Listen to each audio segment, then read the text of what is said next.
오늘 우리 함께 살펴보실 말씀은 책이 바뀌었습니다. 이제 지난주까지 우리 마태복음 말씀 살펴보고 있었는데 누가복음 말씀을 오늘부터는 살펴볼 거예요. 성경에는 마태복음이 있고 마가복음이 있고 누가복음이 있고 요한복음이 있죠. 복음이 4개가 있어요. 그 4가지 복음을 가지고 사복음서라고 말합니다.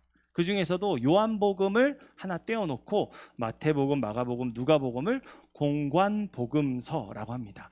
공통의 관점, 예수 그리스도를 바라보는 관점이 있는데 저마다의 차이점이 있어요. 저마다의 차이점이 있는데 특별히 누가복음은 약한 자, 언약 밖에 있는 사람들, 이방인들, 소외된 자, 연약한 자들을 위로하는 하나님의 말씀이라는 측면에서 큰 은혜를 우리에게 안겨주는데, 이 말씀이 우리에게 어떤 은혜를 끼치는지, 주님께서 우리에게 무엇을 가르치고자 하시는지 오늘 이 말씀 함께 살펴보도록 하겠습니다. 우리 누가복음 5장 1절에서 11절까지 말씀 한 절씩 교독해서 읽도록 하겠습니다. 제가 먼저 읽을게요. 무리가 몰려와서 하나님의 말씀을 들을새 예수는 게네사렛 호숫가에 서서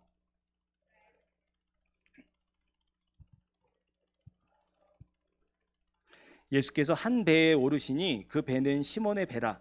육지에서 조금 떼기를 청하시고 앉으사 배에서 무리를 가르치시더니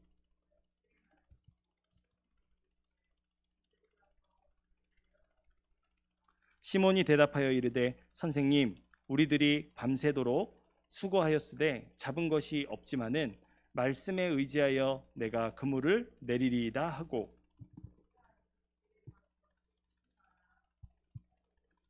이에 다른 배에 있는 동무들에게 손짓하여 와서 도와달라 하니 그들이 와서 두 배의 채움에 잠기게 되었더라.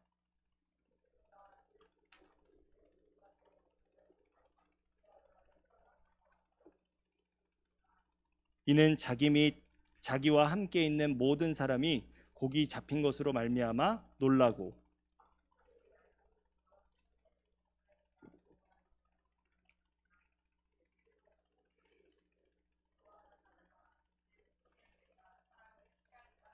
함께 읽을까요?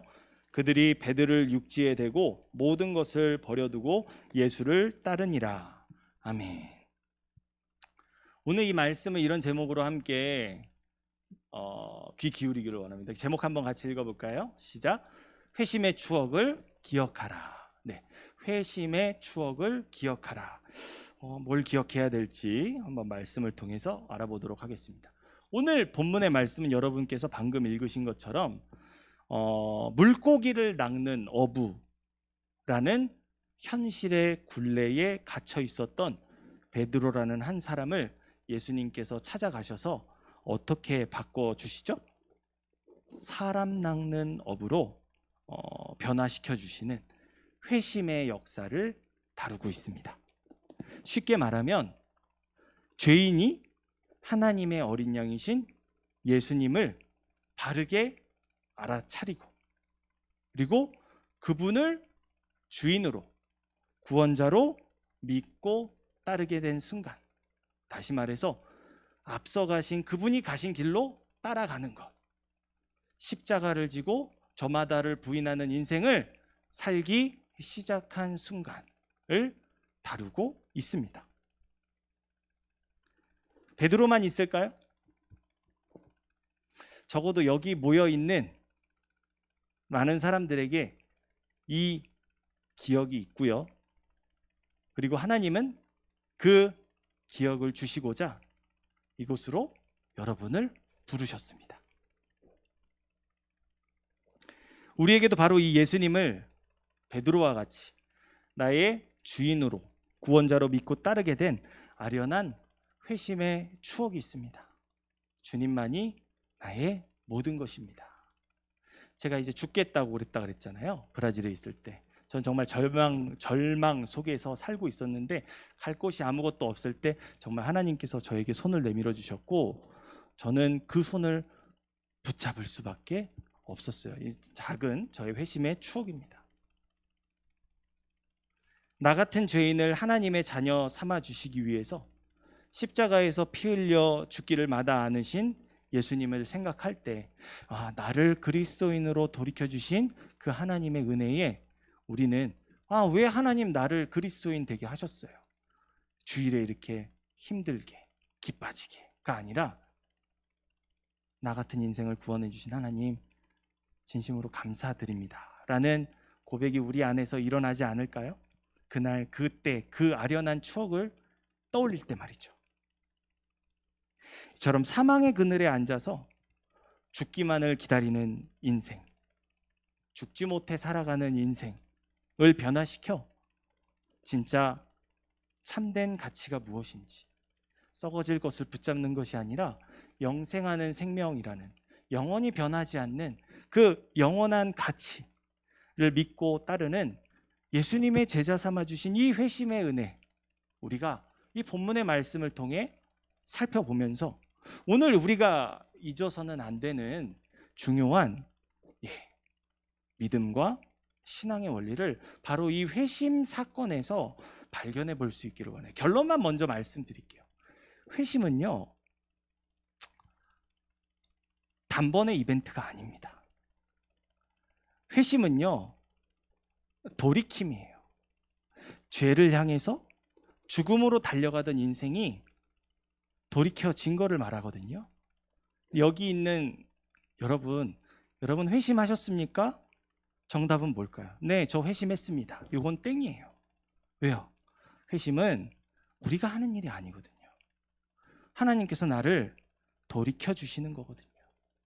하나님께서 돌이켜 주신 은혜를 입었기 때문에, 수동적으로 우리가 입었기 때문에 그러한 인생에는 돌아섬에 대한 열매들이 맺혀지게 돼요.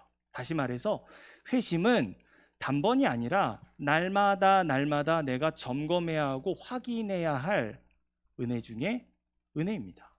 그래서 오늘 우리가 그 신앙의 원리, 회심으로부터 우리가 발견해야 할 신앙의 원리를 다시 굳세게 붙잡아 보는 시간을 가져보도록 하겠습니다.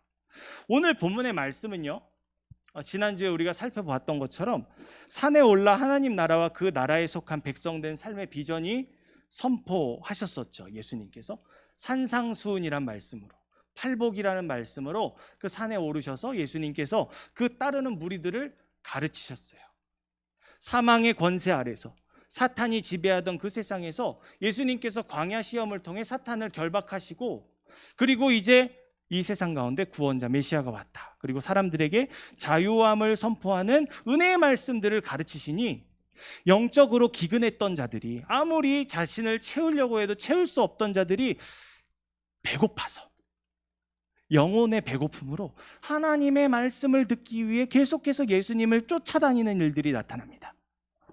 거기에 어떤 특정한 표현이 있냐면 무리들이 예수님을 따랐다. 이 사복음서에는 무리들이 예수님을 따랐다는 표현이 정말 많이 나옵니다. 보통 한 세 부류가 등장하는데 여러분 혹시 아세요? 무리들이 등장하고요, 또 누가 등장할까요? 제자들이 등장합니다. 그리고 또 누가 등장할까요? 그래서 그 중에서도 사도들이 또 등장해요. 그러니까 좀 큰 무리로부터 핵심 무리까지 다 지칭하는데, 오늘 말씀에서도 어김없이 수많은 무리가 하나님의 말씀을 듣기 위해서 예수님께로 몰려들어요. 이에 예수님은 어떻게 하시냐면, 게네사렛 호수라는 곳이었는데 거기에 정박해 있었던 배가 두 척이 있었어요. 그 중에서 시몬이라 하는 자의 배에 오르셔서 말씀의 줄인 자들을 위해서 하나님 나라의 복음을 선포하십니다. 아니, 지난주에는 산에서도 예수님께서 따르는 자들에게 양껏 말씀을 가르치시더니 오늘 말씀에서는 어디서도 가르치세요? 호수에서도 가르치세요. 왜 이렇게 예수님은 모든 곳을 다니시면서 하나님의 말씀을 가르치시는 것일까요? 예수님은 그 이유를 직접 밝히십니다. 요한복음 6장 39절 말씀에 보면요, 이런 말씀이 있어요. 하나님께서 구원하시기로 작정하신 자를 하나라도 잃어버리지 않기 위함이라고 말이죠. 오늘 이곳에 나오신 여러분은 어떤 부르심을 입고 나온 사람들인지 아세요? 나를 보내신 이의 뜻은 내게 주신 자 중에 내가 하나도 잃어버리지 않고, 하나님의 말씀이신 예수님께서 친히 이곳에 역사하셔서 우리를 다시 살리기 위해서, 우리에게 주신 생명이 더욱더 빛나게 하기 위해서 부르셨다는 사실입니다. 바로 이 목적을 위해서 오늘 우리를 부르신 것처럼 게네사렛 호숫가에 말씀을 듣고자 모인 무리에게 예수님께서 말씀을 전하셨죠. 성경은 근데 말하죠. 어떤 누구의 배를 올랐다고요? 시몬의 배에 올랐다고. 배가 두 개가 있는데 굳이 왜 시몬의 배에 오르셨을까요? 성경은 낭비적이지 않아요. 반복하지도 않고요. 필요한 것을 말합니다. 이 시몬이 나중에 어떻게 됩니까? 예수님이 수제자라 불리는 사람이 돼요. 그 첫 번째 만남이 바로 오늘 말씀입니다.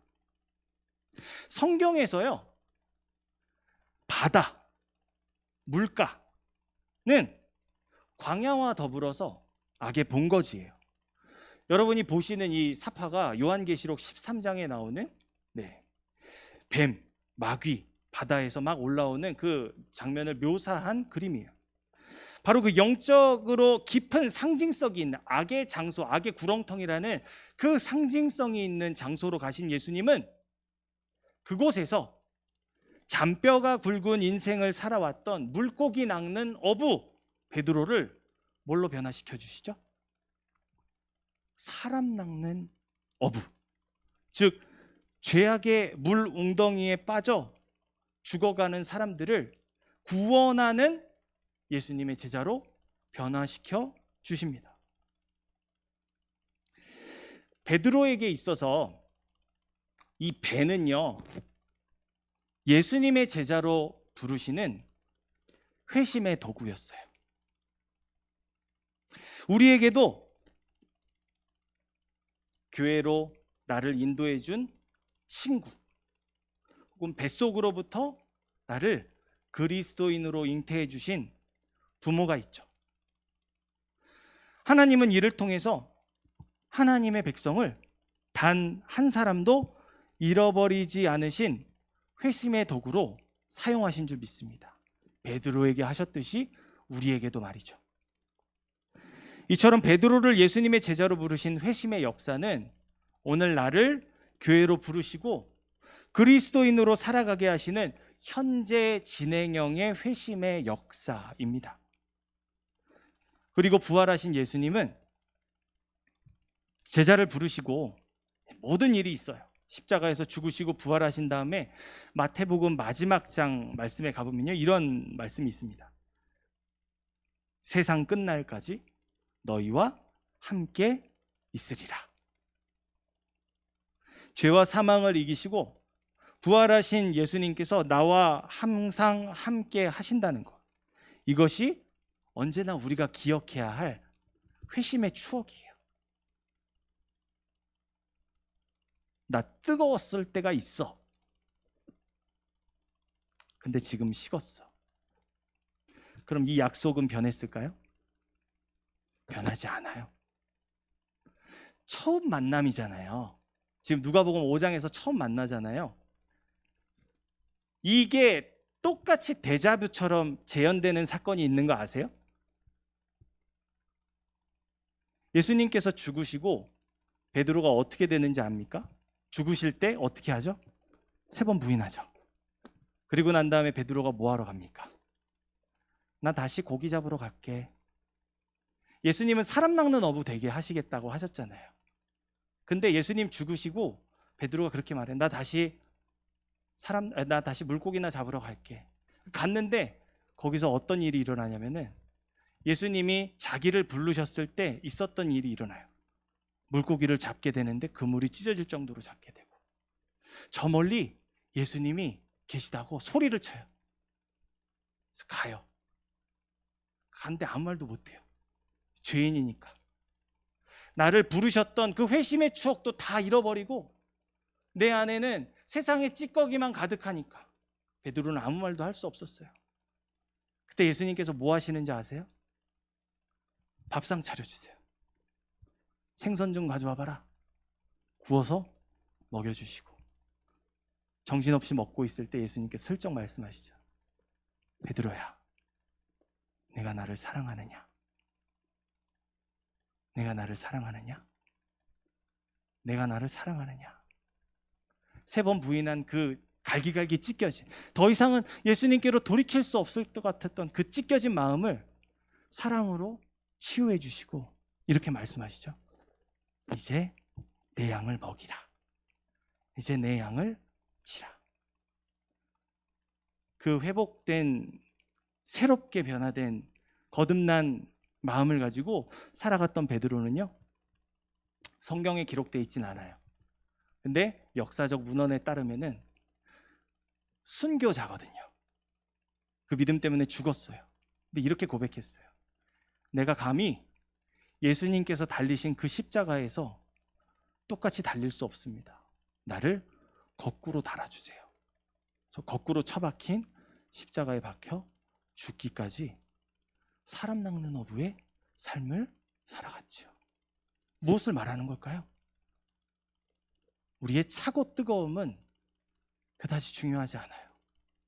예수님의 때에 그 차갑고 얼어붙은 마음까지도 따뜻하게 다시 녹여주시고 우리를 부르신 그 뜻대로 살아가게 하시는 것, 그것이 우리가 기억해야 할 회심의 추억입니다. 이 은혜로 부르심을 받은 베드로는 가장 중요한 순간에, 다시 한번 말씀드리지만, 구원자 예수님을 3번 부인했죠. 베드로처럼 우리도 어리석고 미련해서 예수님이 함께 하신다는 사실을 잊을 때가 많아요. 저 순간에도 예수님은 베드로와 함께 하셨는데, 예수님께서 항상 함께 하신다고 약속하신 말씀을 익히 듣고 알고 있지만 세상의 걱정, 근심으로 마음의 눈이 어두워져서 예수님이 함께 하신다는 사실을 종종 잃어버리곤 합니다.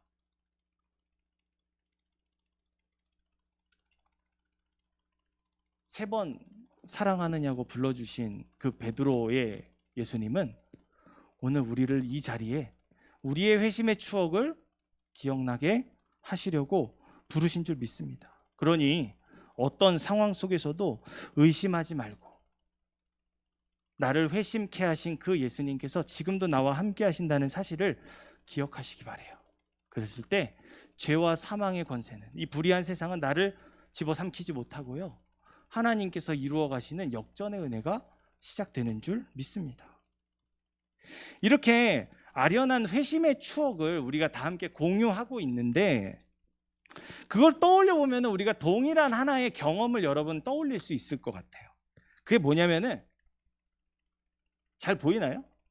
천국은 너의 순수한 마음처럼 어린아이의 마음을 가지고 있는 자의 것이란다 라는 하나의 표현이 있는데, 뭘 제가 말하고 싶으냐면은, 회심한 그때의 순간을 우리가 기억해 보면 우리에게 동일한 하나의 행동이 있었으니 그것은 단순하게 믿고 단순하게 순종한다는 거예요.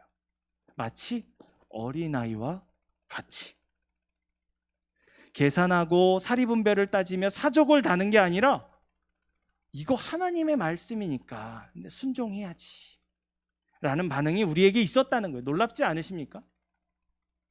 이것이 회심의 추억이 우리에게 가르치는 진정한 믿음의 원리이며 목자 되신 그분을 따르는 양된 그리스도인의 본분입니다.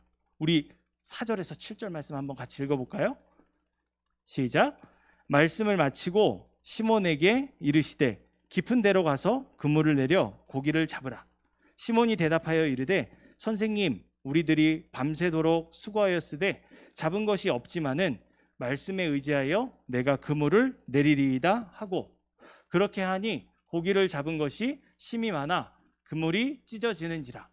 이에 다른 배에 있는 동무들에게 손짓하여 와서 도와달라 하니 그들이 와서 2배의 채움에 잠기게 되었더라. 아멘.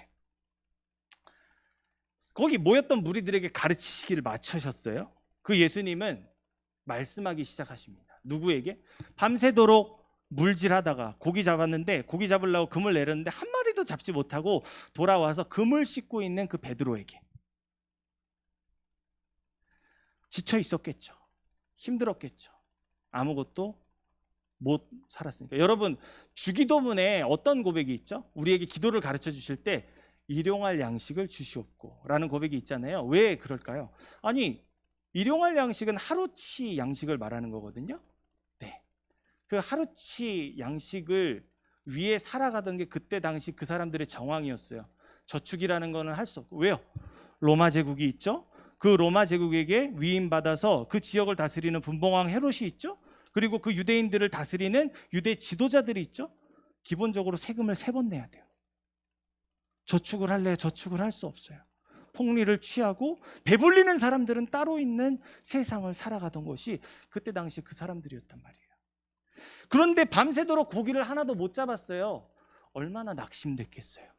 그날 베드로는 살래야 살 수가 없는 현실 속에 있었던 거예요. 근데 그때 예수님께서 베드로에게 뭐라고 하십니까? 깊은 데로 가서 그물을 내려 고기를 잡아라. 지금 날이 어떻게 됐어요? 밤중에 나가서 고기를 잡으러 나갔었는데 지금 날이 어떻게 됐어요? 밝았잖아요. 날이 밝으면 고기는 얕은 데로 갑니다. 원래 고기를 잡는 원리는 저녁에 깊은 바다에 가서 고기를 잡는 거라고 해요. 근데 잔뼈가 굵잖아요. 베드로가 물사람이잖아요. 뱃사람이잖아요. 바다의 전문가잖아요. 근데 그 베드로에게 예수님께서 지금 뭐 하세요? 훈수를 두세요. 전혀 이치에 맞지 않는 셈법으로. 뭐라고요? 대낮이잖아. 깊은 데로 가서 그물 내려서 고기를 잡아봐. 고기가 없다는 거를, 그곳에 없다는 거를 알고 있는 베드로에게 거꾸로 말씀하고 계시는 거예요. 이런 바다 사정도 모르시는 예수님의 말씀을 뱃사람 베드로에게 있어서 분명히 이치에 맞지 않는 말씀입니다. 그러나 이어지는 말씀에서 우리는 베드로에게서 정말 때묻지 않은 믿음을 하나 발견하게 되는데요. 5절에서 베드로가 뭐라고 말합니까? 네, 선생님, 우리들이 밤이 새도록 수고하였으되 잡은 것이 없지만은, 좀 저기 사심이 깔렸어요. 나 지금 조금 힘들어요. 하지만 그래요, 말씀에 의지해서 내가 그물을 내려보겠습니다. 이치에 맞지 않는 일에 순종하겠습니다 라고 고백한 겁니다. 베드로를 떠올리면 우리에게 무식한 놈이라는 인식이 있어요. 제가 그래요. 베드로 하면은 되게 무식한 사람 인식이 있는데, 바로 그 베드로의 무식은요, 예수님의 말씀에 의심 없이 순종하는 믿음이었어요.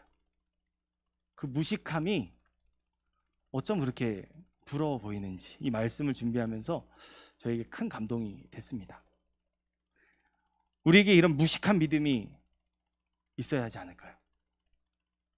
주님의 말씀에 단순하게 순종하는 어린아이와 같은 믿음이 우리가 사모해야 할 것이 아닐까요?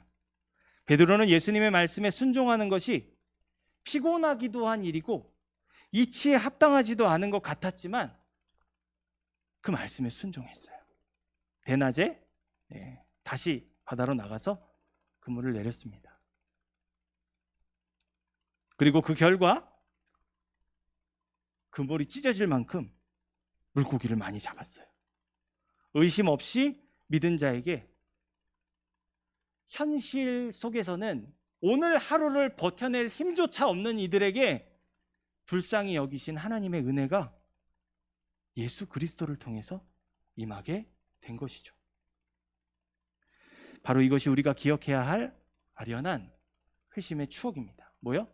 어린아이와 같은 순진하고 계산하지 않는 단순한 믿음. 우리 눈에는 무식해 보여도 베드로의 그 믿음은 예수님의 눈에 어린아이와 같은 순전한 믿음이었어요. 그 믿음으로 베드로가 순종했을 때 하나님은 바다 속에서 역사하셨고, 베드로뿐만 아니라 다른 배의 동료들도 그물이 찢어지고 배가 가라앉을 만한 고기를 낚은 이 놀라운 기적을 경험할 수 있었다는 사실을 여러분 기억하시기 바랍니다. 하나님의 말씀이니 순전하게 의심 없이 어린아이와 같이 믿고 행하라는 것이죠. 오늘 말씀을 통해서 우리에게 하시고자 하시는 말씀. 그럼 우리 가운데 악재가 가득하잖아요.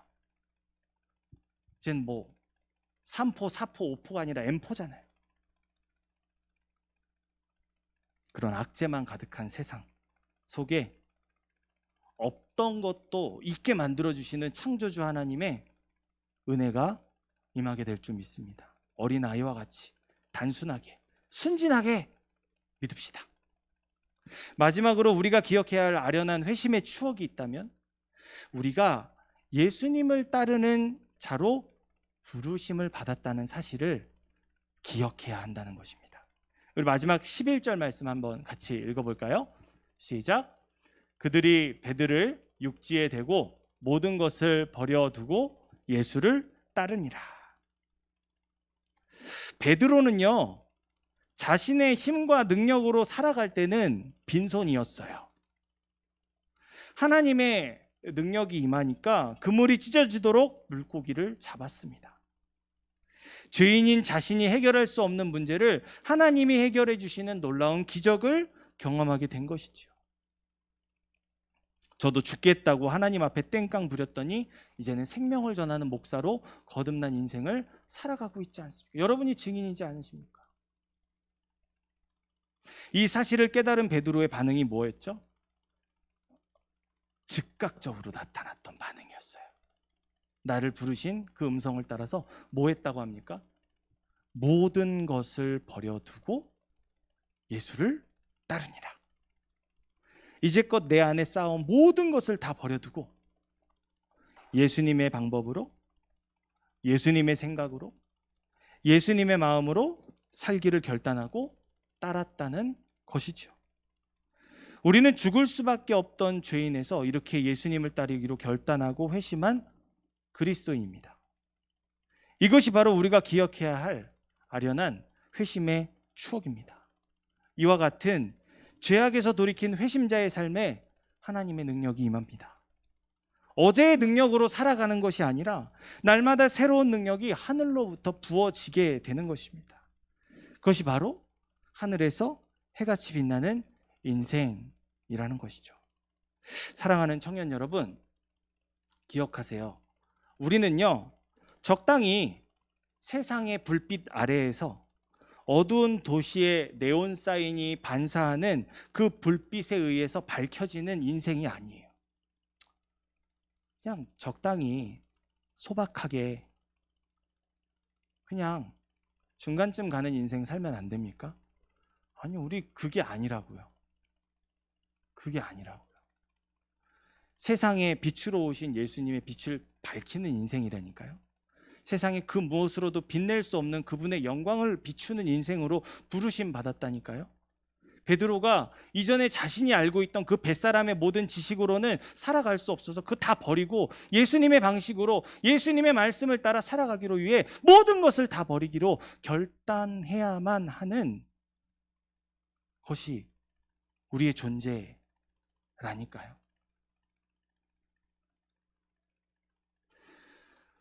우리의 인생은요, 하늘에 단단히 고정되어 있습니다.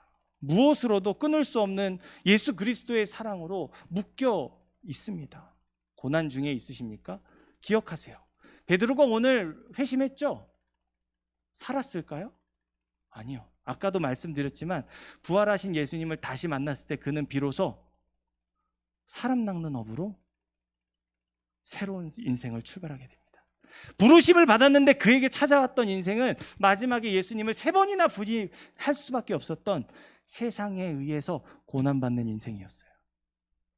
고난은 반드시 함께합니다. 고난이 없는 인생은 사생자라 말씀하셨어요. 하나님의 자녀가 아니라 그랬어요. 고난 속에서 우리에게 따라야 할 것이 있으니 우리를 부르신 그분의 음성에 순종하며 순진하게 믿고 따라야 한다는 오늘 말씀 우리가 기억해야겠죠. 평생을 복음의 종으로 살아가며 썩은 내가 진동하는 육체의 소욕을 죽이며 살아온 사도 바울은요, 자신을 뭐라고 말하냐면은 쇠사슬에 매인 사신이라고 말해요. 복음의 종과 증인으로 부르신 예수 그리스도의 사랑에 묶인 자, 끊어지지 않을 쇠사슬에 묶인 자. 여러분도 그렇습니까? 그런 줄 믿습니다. 그럼 우리의 인생이 하나님의 영광의 광채이신 예수 그리스도의 빛으로 빛난 그 순간, 우리에게 찾아오셨던 그 회심의 순간을 기억하시기 바랍니다. 지금도 나와 함께 하시는 예수님께 우리는 어린아이와 같이 단순하게 순종하며 그분을 믿고 따라야만 합니다. 그것은 곧 내 안에 사시는 예수님의 생각, 그분의 마음, 그분의 방법으로 살아가기를 결단하고 실천하는 것이라는 기억하시기 바랍니다. 적당히 말고 우리에게 보여주신 롤모델 예수님처럼 그분께서 입혀주신 거룩한 의의 옷에 걸맞은 인생을 살아가며 세상의 빛이 아니라 하늘의 해같이 빛나는 형통한 인생을, 하나님께서 주관하시는 그런 인생을 살아가시는 우리 청년 공동체 여러분들 되시기를 간절히 소원합니다. 기도하겠습니다. 자비로우신 아버지 하나님, 우리를 이 땅을 넘어서 하늘에서 해같이 빛나는 인생으로 부르시고 은혜 베푸신 그 주님께서 그 은혜를 다시금 기억하며 살아가도록 오늘 우리를 말씀의 자리로 인도하여 주심에 감사합니다. 다시금 그 회심의 기억을 거슬러 올라가서 기억해내고 간직하며 예수님의 방식으로, 예수님의 마음으로, 예수님의 생각으로 살아가는 진정한 주님의 제자된 우리 모든 청년들 되게 하여 주옵소서.